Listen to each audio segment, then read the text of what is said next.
एक बार की बात है, सैरी नाम की जगह पर दो व्यापारी रहा करते थे। वे मटके, मिट्टी से बने बर्तन और एल्युमिनियम व कॉपर से बने सस्ते आभूषण बेचा करते थे।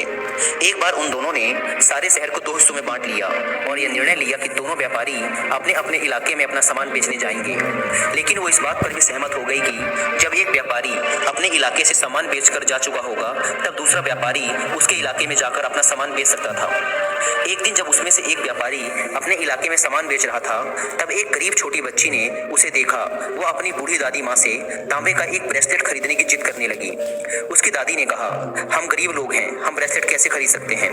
तब उस बच्ची ने कहा, हमारे पास पैसे नहीं है तो क्या हुआ, हम उस व्यापारी को हमारी पुरानी पड़ी हुई काली वाली बर्तन की थाली दे सकते हैं, और वैसे भी वह थाली सालों से रसोई घर में ऐसे ही पड़ी हुई है, हमारे किसी काम की भी नहीं है। बूढ़ी दादी बच्ची की बात से सहमत हो गई और उसने एक बार प्रयास करने का सोचा।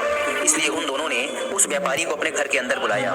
व्यापारी देखते ही समझ गया कि ये लोग बहुत गरीब और मासूम हैं, इसलिए उसने अपना समय इनके सामने बर्बाद करना सही नहीं समझा।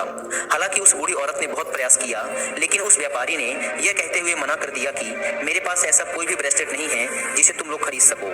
तब उस बूढ़ी औरत ने व्यापारी से कहा, हमारे पास एक बहुत ही पुरानी खाने की थाली है जो हमारे किसी काम की नहीं है, क्या तुम उस थाली के बदले हमें एक ब्रेसलेट दे सकते हो।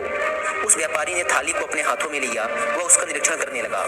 थाली के ऊपर काले रंग की कालिक पुती हुई थी। जब उस थाली को उलट कर देखा तो उसमें एक छोटा सा स्क्रैच था नीचे। जब उस स्क्रैच को उसने अपने नाखून से कुरेदा तो उसे अंदर से एक पीले रंग की झलक दिखी। उसे यह समझते देर न लगी कि यह पुरानी थाली सोने की थी जिसके ऊपर कालिक पुती हुई थी। उसने उस बूढ़ी औरत और उस बच्ची को यह मालूम नहीं होने दिया कि उसने उस थाली के अंदर छुपे सोने को पहचान लिया था। उस चालाक व्यापारी ने अपने दिमाग में उन्हें बेवकूफ बनाने का तरीका सोचा ताकि उसे उस सोने की प्लेट के बदले तांबे का एक ब्रेसलेट भी न देना पड़े। उसने उनके सामने दिखावा करते हुए यह कहा कि वह थाली उसके किसी काम की नहीं है, वह उस थाली के बदले उन्हें कुछ भी नहीं दे सकता। यह कहकर वह थाली वहीं रखकर मन में यह सोचता हुआ वहां से चला गया कि कुछ घंटों बाद वापस आऊंगा तो ये लोग मुझे यह थाली और भी कम कीमत पर देने के लिए तैयार हो जाएंगे। इसी दौरान दूसरा व्यापारी अपने एरिया में सामान बेचने के बाद पहले किए गए एग्रीमेंट के अनुसार पहले व्यापारी के इलाके में सामान बेचने के लिए आता है। जब वह व्यापारी उस घर के सामने से गुजर रहा होता है, तभी वह छोटी बच्ची फिर से अपनी दादी माँ से ब्रेसलेट दिलवाने की जिद करने लगती है।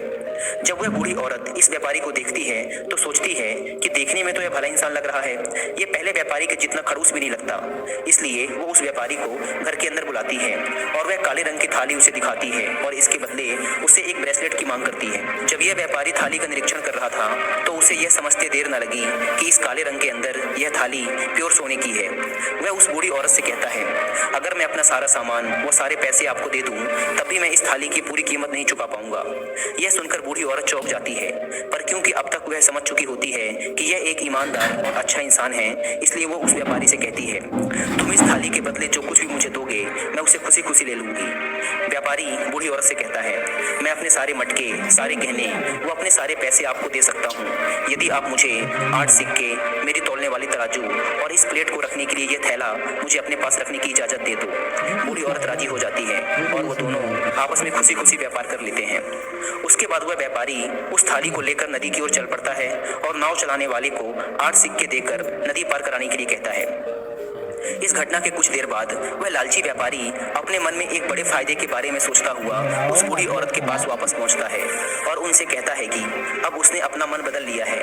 वह उस बेकार व बिना काम की थाली के लिए उन्हें एक ब्रेसलेट तो नहीं दे सकता, लेकिन वो उन्हें उसके बदले कुछ पैसे जरूर दे सकता है।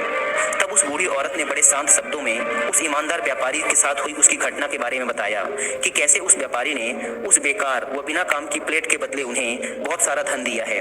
साथ ही उस बूढ़ी औरत ने उस व्यापारी से यह भी कहा कि तुम एक बेईमान व्यापारी हो, तुमने हमें लूटने की कोशिश की। यह सुनकर उस व्यापारी को अपने ऊपर शर्म नहीं आई, बल्कि उसे इस बात का बड़ा दुख हुआ कि उसके हाथ से लाखों रुपए की सोने की प्लेट जा चुकी थी। इस बात के बारे में सोच सोचकर वह आग बबूला हो गया। उसने उस बूढ़ी औरत से पूछा, वो व्यापारी किस तरफ गया है। बूढ़ी औरत ने बताया कि वो नदी की तरफ गया है। यह सुनते ही उसने अपना सारा सामान बूढ़ी औरत के घर के दरवाजे पर ही छोड़ दिया। वो नदी की तरफ भयंकर गुस्से से यह कहता हुआ भागा कि उसने मुझे लूट लिया, उसने मुझे लूट लिया, वह मुझे ऐसे मूर्ख नहीं नहीं बना सकता। जब वह नदी के किनारे पहुंचा तो उसने देखा कि ईमानदार व्यापारी अभी भी नाव पर बैठकर नदी पार कर रहा था। वह नदी के किनारे से ही नाव वाले पर गुस्से से चिल्लाया, वापस आओ, नाव को अभी मेरी तरफ लेकर आओ। लेकिन ईमानदार व्यापारी ने नाव वाले को आगे बढ़ते रहने के लिए कहा और उसने ऐसा ही किया। यह देखकर कि उसके सोने की प्लेट वह ईमानदार व्यापारी उससे जीत कर जा चुका था, सोने की प्लेट उससे दूर जा रही है, लेकिन वह कुछ नहीं कर पा रहा। वह गुस्से से पागल हो गया। वहीं ऊपर नीचे कूदने लगा, जोर जोर से अपनी छाती पर मुक्के मारने लगा।